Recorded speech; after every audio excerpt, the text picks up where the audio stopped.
Good morning! Como eu disse, hoje eu ia reservar a aula para falar sobre o nosso tema da feira, que é saneamento básico.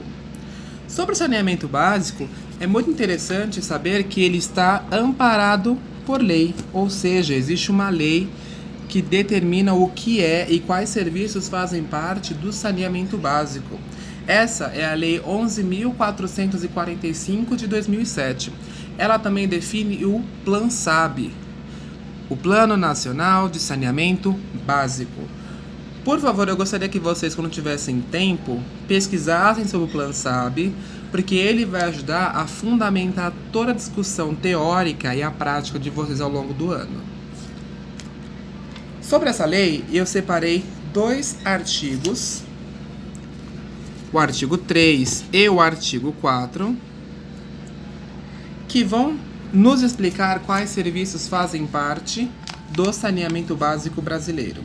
Entre eles, é possível citar o abastecimento de água potável, o tratamento de esgoto, o manejo de resíduos sólidos e o armazenamento de águas pluviais, por exemplo.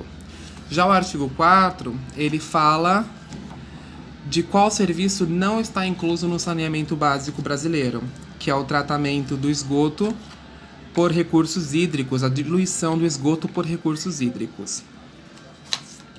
Outra fonte que é muito interessante de se pesquisar sobre saneamento básico é o Instituto Tratar. Esse Instituto Tratar, ele fiscaliza quais regiões do Brasil têm ou não têm saneamento básico e qual deles ocorre em maior número, inclusive as consequências da falta de saneamento básico no Brasil. E eles têm um dado bastante interessante, que era uma meta do governo que até 2033, 90% da população tivesse acesso ao saneamento básico e 100% tivesse acesso à água potável. Mas essa meta não será cumprida.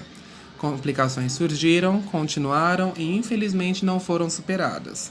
Na questão de água potável, 35 milhões de pessoas, de acordo com o Instituto Tratar, não têm acesso à água potável. A questão do saneamento básico, ela é uma questão social. Logo, as implicaturas da falta de saneamento básico também são sociais. O saneamento básico influencia diretamente na saúde pública. Então, a falta de saneamento básico é uma ameaça à saúde pública.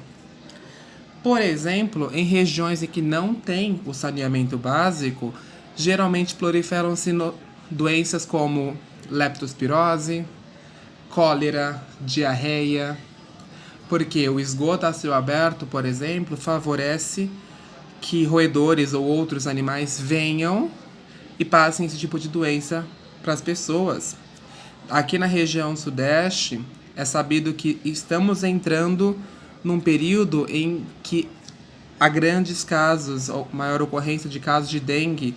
Então, a falta de saneamento básico acaba influenciando nesse tipo de doença e condição das pessoas.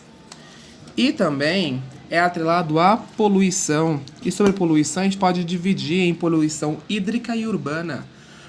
Poluição hídrica é tudo aquilo que refere-se à água, então ao esgoto em céu aberto, a poluição ao lençol freático, por exemplo.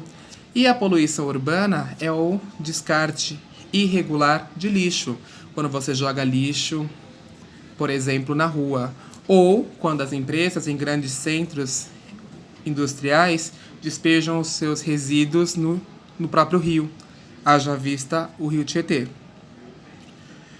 O que vocês têm que lembrar depois dessa aula? Que o saneamento básico é previsto em lei e ele é um fator social. Belezinha? See you!